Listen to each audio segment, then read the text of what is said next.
All right. What's up, guys? Welcome to today's podcast. And today I want to talk about loving yourself and specifically why you feel like you get attached to other people and you feel like you need them. What I've found in my own life and many of my friends that I talk to on a day to day basis is when you don't truly love yourself, you will become attached to somebody.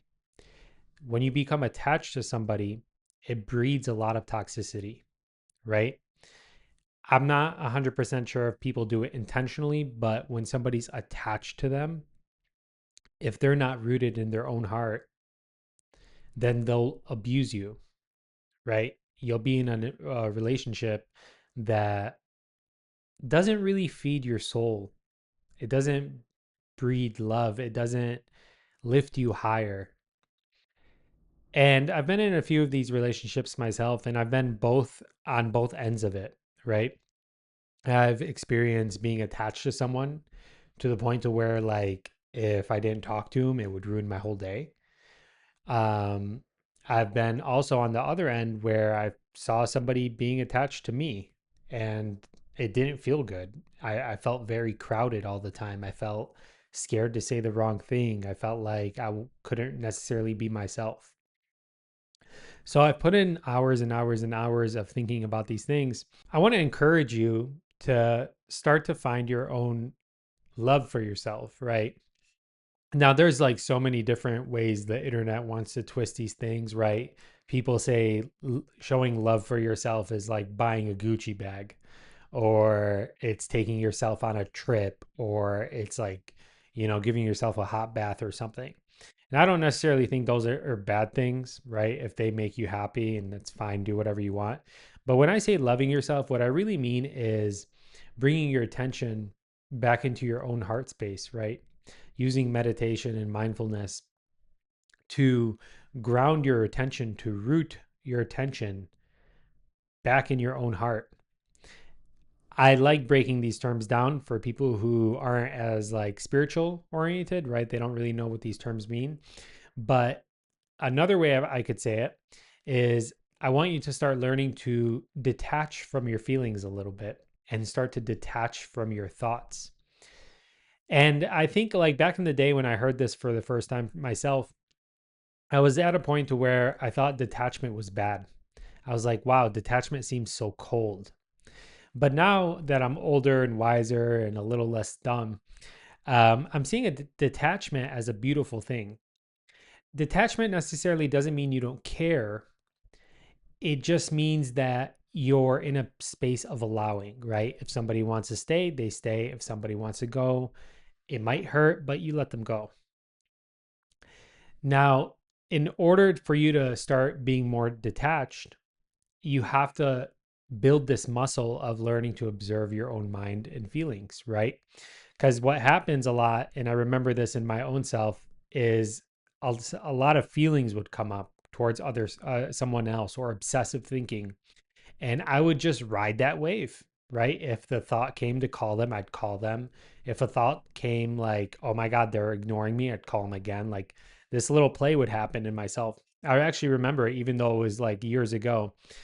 And what happened for me personally over the years is like I started to learn to observe my own thinking. I started to learn to observe my own feelings.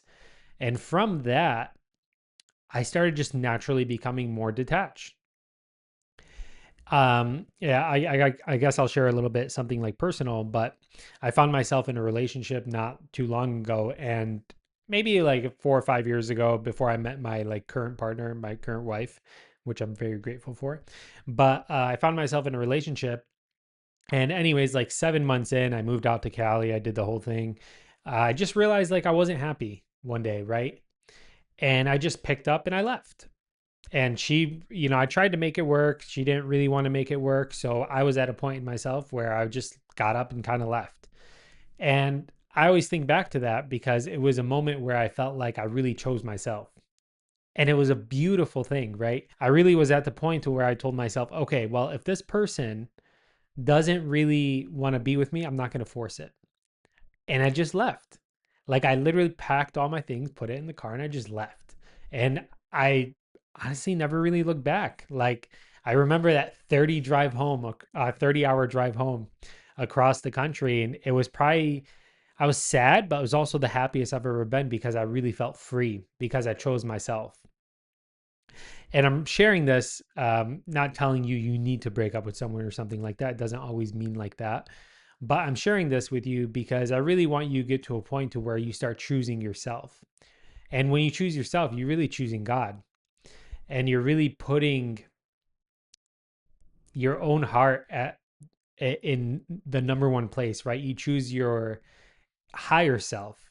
I'm not talking about choosing your ego. I'm talking about choosing your higher self. Again, spiritual terminology. Just bear with me on that. So I want to actually give you a little bit of homework because I don't want to just leave you with a bunch of thoughts about what you need to do. I want to give you action steps. So for 5 minutes per day, I want you to start sitting down, set a timer, and I want you to start doing some deep breathing, just like a simple breathing exercise. And I know you see them all the time. Maybe you have an app that will guide you through a breathing exercise. It's fine. But the specific one I want you to do, which they're all pretty similar, but I want you to just do 3-second inhales and I want you to do 7-second exhales. And I want you to practice this at least once per day, preferably in the morning, but you can practice anytime. You can do it right now if you'd like. And you're literally going to sit down and just go like,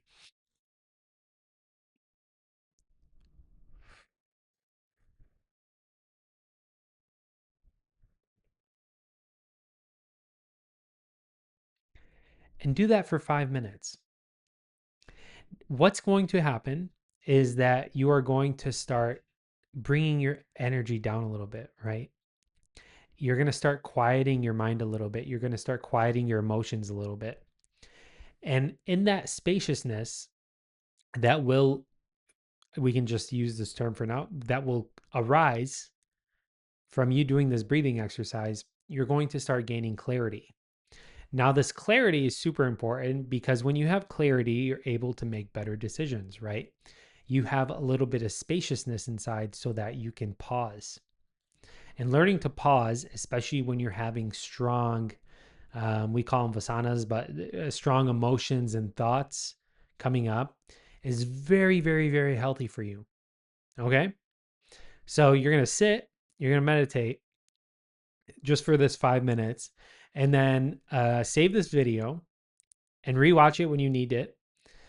But I just want to say that whoever's watching this, I'm totally with you, and that you're going to learn to overcome this, right? You're going to start to learn to choose yourself. You're going to start to bring your own power back into yourself, right? You're not going to just throw it at somebody. And what's magnificent is when you start to learn to put your power back into yourself, that's when you're the most attractive. And that's when you're going to attract the person that you're really meant to be with. It's going to be the healthiest relationship. And I can speak from experience now. Like I remember, again, I guess I'll share something personal because it's nice to have a story that, at least, oh, well, it worked for him. But after that breakup I went through, I did a lot of like, I chose myself and I spent almost like a year and a half or so being single. And I eventually got to a point to where I was just content with myself. I was like, man, I love being single. Like it was just my favorite thing. I was like, dude, not because like I was messing around a lot or anything, but I just really liked the silence and the freedom. And sometimes I'd get a little lonely, but I was okay with that. And then at that point is when I met my wife. And dude, it's just it worked out. Like I feel like she always told me the thing I like most about you is that you're grounded and it's really attractive to me. So it's almost like when you really start to choose yourself, you meet somebody that's like of that matches your higher self, right? You become your higher self, so you attract your higher self in another person. It's really beautiful. I can talk more about it, but I don't want to go on too much. I really want you to sit down and focus on this 5-minute exercise per day. And it's so simple, but I promise you it's going to bear amazing fruit. And I'm also sending you my good vibes. And I really, really, really hope that everything works good for you. If you found this video interesting, please subscribe, say what's up in the comments. If you even need one-on-one help, like some coaching, please click the link below and maybe sign up for a discovery call. I'm looking forward to meeting you. Peace.